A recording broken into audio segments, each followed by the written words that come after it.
నమస్తే దోస్తులు. ఇప్పుడు మనం కన్యాకుమారి సన్సెట్ టవర్ మీద ఉన్నాము. ఈరోజు మబ్బులు ఉండటం వల్ల సూర్యుడు మబ్బులోనే అస్తమించాడు.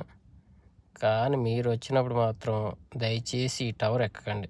పడమర వైపు 2 కిలోమీటర్ల తర్వాత మాత్రమే మనకు మంచి వ్యూ కనిపిస్తుందంట.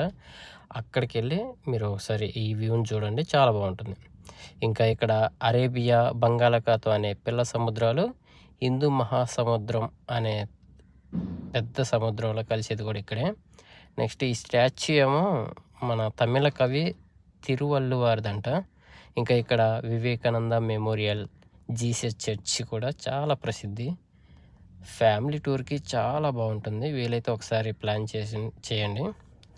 ఇలా దక్షిణంగా వెళితే మనకి చూడండి, ఇలా దక్షిణంగా ఈత కొట్టుకుంటూ వెళ్తే మనకి అంటార్టికా కన్నా వస్తుంది. సరదాగా వీలైతే వెళ్ళరండి.